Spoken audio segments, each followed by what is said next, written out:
Hi, and welcome to episode 5 of Data Product Mindset. I'm Anthony Cosgrove, the co-founder of Harbr, and today I'm joined by David Hardoon, who is the Chief Executive Officer of Aboitiz Data Innovation. David, welcome to the podcast.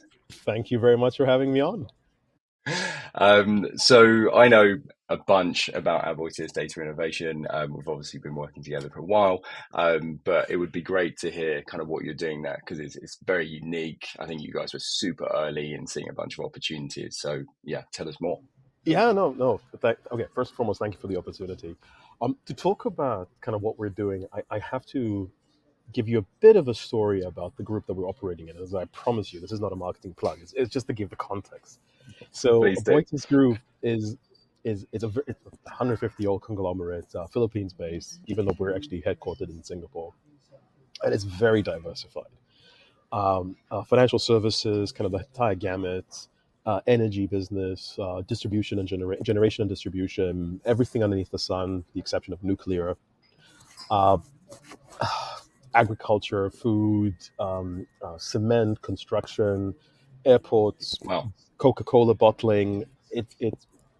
It's extensive, and we kind of were born out of the question of as the pressure of digitalization is kind of surrounding everyone, are we maximizing the opportunities of data within organization? And I know this will sound corny as heck, so I apologize for it, but it's really true.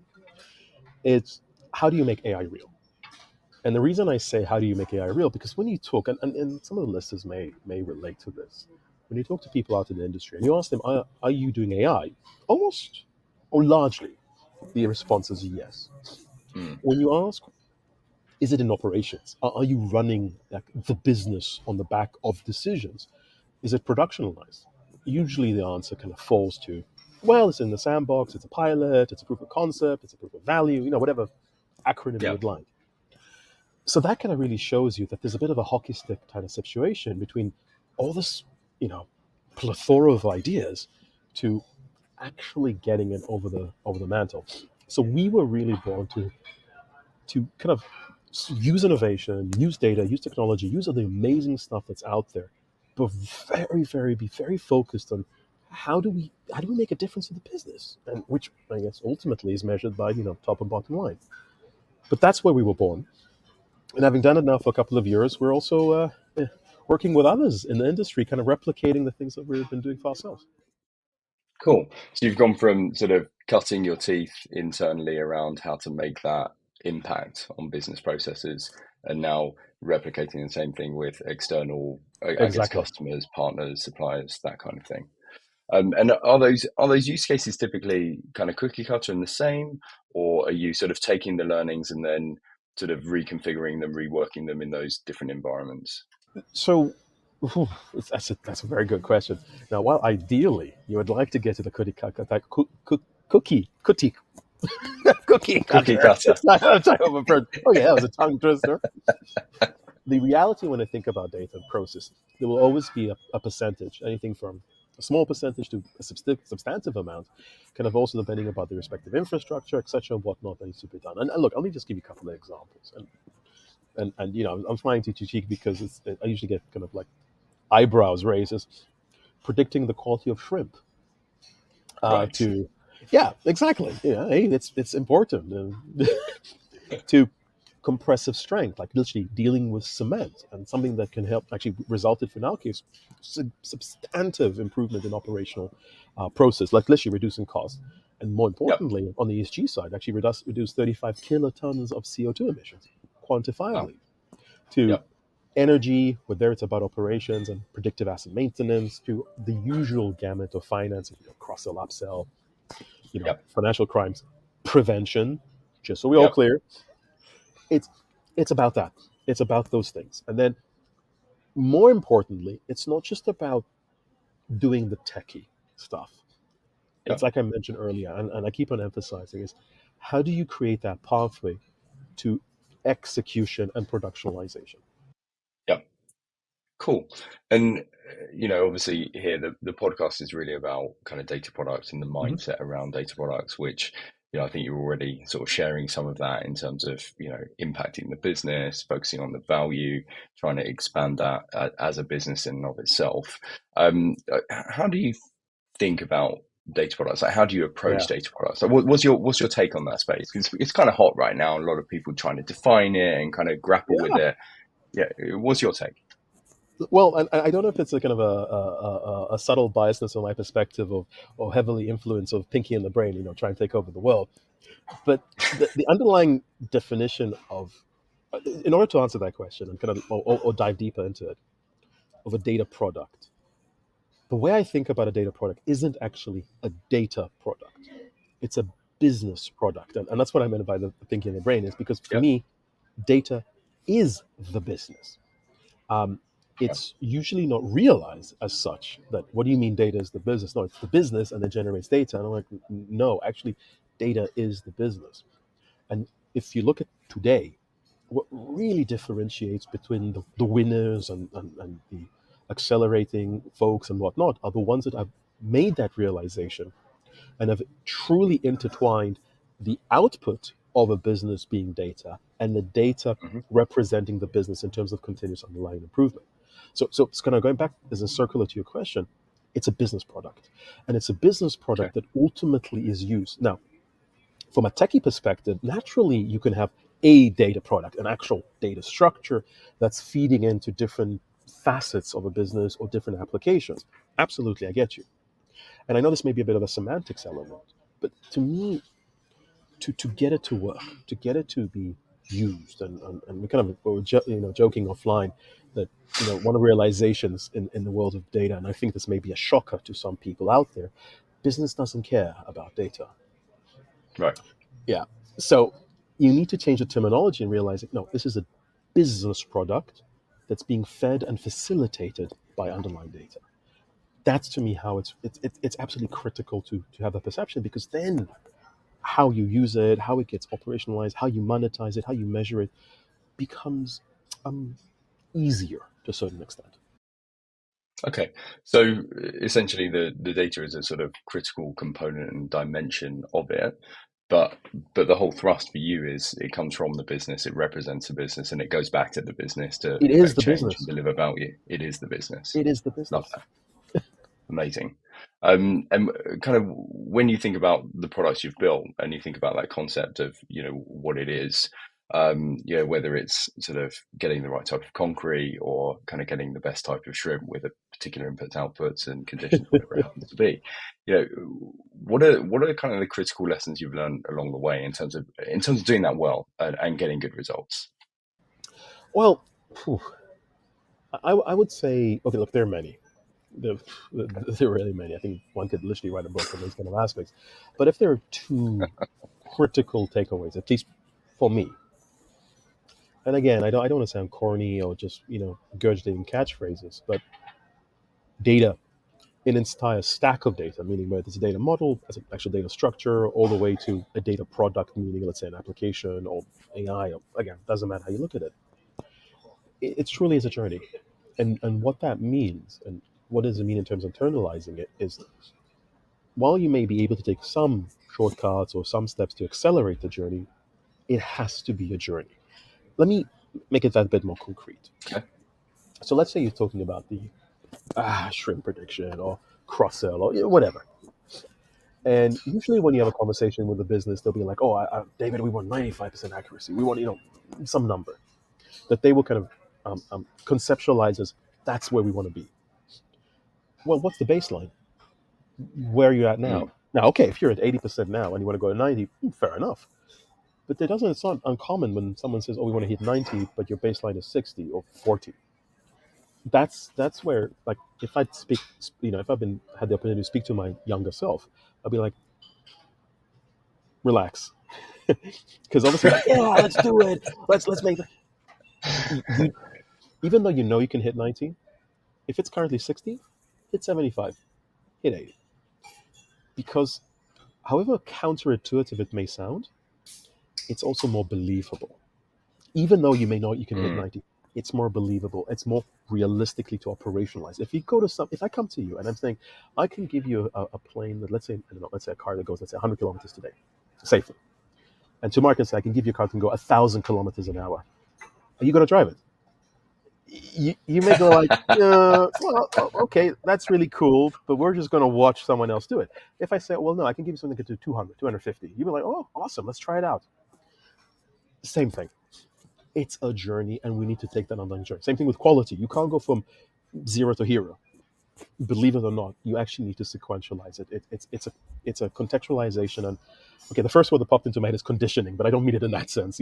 It's acclimatizing the business, acclimatizing the Yes. organization, acclimatizing people to what are the possibilities that can come from it.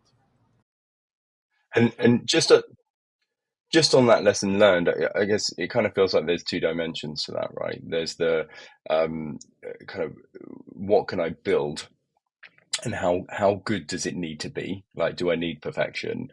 Do I need 5 nines? Or do I need 20%, 30%? But I think this is probably the first time it's come up around like actual user adoption Mm, of if that kind of difference is substantial and you are affecting change in a you business are. process. Like how much change can be absorbed and accepted and actually drive And, value. and I know it sounds counterintuitive. Like, what do you mean? If I give someone such a phenomenal result, they should be jumping for joy. Theoretically, yes. And of course, you may have people who will be ready and able to adapt it and accept it. But again, from a behavioral perspective, most of the times you'll be counted with disbelief. So Right. it's critically important. So that's number one. And then the second one, and especially with this LLMs, and in fact, a buddy of mine used an LLM to show it, is look, we all like, well, okay, I do, fancy toys and gizmos and gadgets, but it goes back to, do you need it? And this is what the LLM generated, this funny picture of a beautiful, like, silver sports car with a harvester, ground thing, whatever the thing's called, on the front of it. And then the next Yep. picture is a tractor. And you're like, look, the tractor works. Maybe you need a slightly faster tractor. Maybe you don't need a sports car in front of it. Now, again, I am the first person to be like the biggest advocate of new technologies, new capabilities, new stuff, and all that. But that's also another really critical aspect. Like, I was talking to someone, and I can't remember which part of the bank was, and literally they had this realization of like, oh, we wanted this API, real time connectivity, yada yada, and then we realized, but we don't need it in real time. So they have this real time bus when reconciliation happens weekly, and it's like, Right. okay. So again, they're kind of interconnected, the 2 points, but it's really, really important to identify the opportunities of improvement, the opportunities of new, Yep. versus you're just doing it for the sake of doing it. Right. Right. And I think that kind of idea around it being kind of fit for purpose is a good one. I think it does bleed into your first point. But do you feel that there's, because this has come up a couple of times, that there's almost quite a lot of noise and distraction in the system because we're getting so many new technologies coming through, Absolutely. and there's always a question, how should we use this and what can we do there? And it's almost tech first rather than like I need to solve these problems. What technology may have come along that actually helps to move the needle? Look, I want to say two things. So I want to give you an example, actually, not from now, but when I was a young budding, consultant. And I remember a buddy of mine that was working in, I think it was in the government, calls me up and says, "Hey, David, do you mind coming and doing a demo for my director?" And I'm like, "Yeah, sure, whatever you need." "What do you want me to do?" He says, "Oh, can you demo forecasting?" I'm like, "Yes." "What would you like me to demo?" "Forecasting."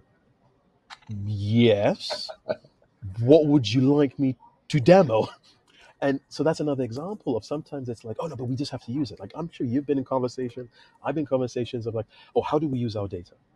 Or how do we use AI? And you're like, I mean, I know where they're coming from. It's like, what they're actually saying is, what are the opportunities that we're not currently maximizing on? It isn't really how do we use data. It's not really how do we use AI. And that's why I'm saying that the way, in order to bridge that gap, unless you're kind of really focusing on the more research and innovative side of data, which obviously is there, it has to have that business lens. It has to have the usage lens of, what to do with it. And the results are phenomenal, absolutely phenomenal. And once you get that thing going, we've had, and I'm saying literally, we have deployed, validated, running improvements. And I know, obviously, I'm skipping the whole journey of 500% improvement. You know, Wow. this is a number that I know if I've said it on day one, the person will be like, David, excuse me, but that's just BS. That's in Yep. terms of, let's say, customer engagement. Predictive maintenance. The OEM, let's say, for these, well, this is large equipment.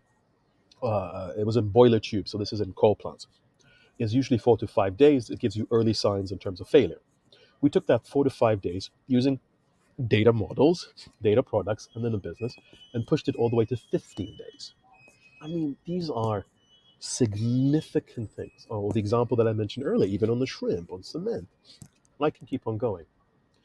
The value is simply, let's just put it this way: any organization to me that doesn't maximize on the value that they have access to is shortchanging themselves.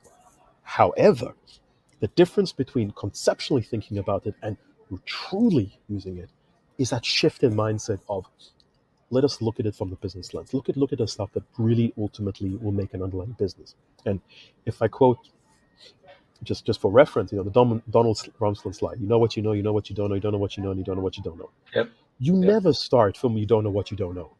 You always start with what you know. That's a great point. Awesome. And kind of like, these lessons learned, I think are like super interesting.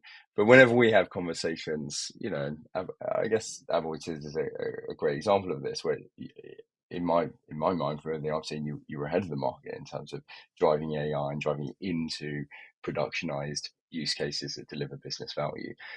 Where do you see this like space heading? Like what's next? What's on the horizon? Yeah, no, that's a great question. So I'm a big fan. I have this saying, learn from the past, shape to leverage today and shape the future. But we have to look at the foundational element of it. No data, no AI. It's a very simple as that.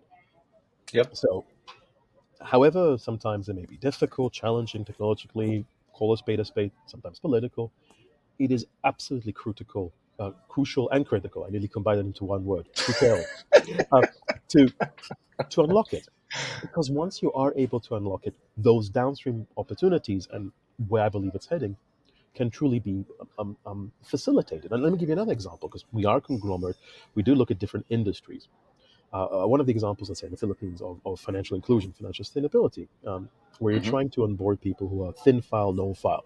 In other words, don't have a credit history, don't have a financial recorded background. But Yep. yet at the same time, they're a customer of the power utility for years. So hold on a second. You have someone who's been, you know, diligently paying their utility bills, but they cannot open a bank account or get a loan. Why don't I simply use this dimension of the information in order to providing a service that previously I couldn't? You see, suddenly these Yep. possibilities are truly, truly phenomenal. And I'm a massive believer, as you know, that the technological capabilities of doing it in a governed and secure manner is here. It's like, to me, that's a non-conversation anymore. So that's the foundation. And then going from that to where are we heading? It is exactly that. It is. And in fact, even just to plug it in, Gen AI, it's the realization and the sharpening that it's not the tool, it's the outcome and the use of the tool that truly makes a fundamental difference. And to me, what we're finding is we started talking about data models. It's about the Hmm. business models.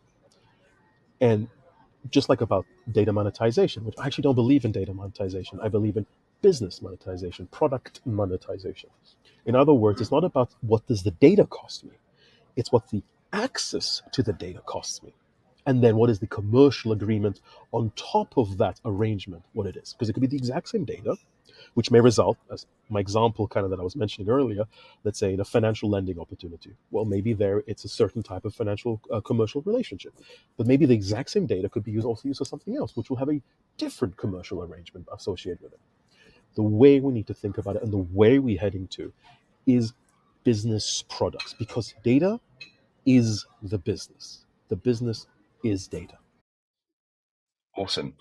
So to summarize, increasingly strong foundations where we're connecting data silos so we can access as much of the data as we can in new and novel ways.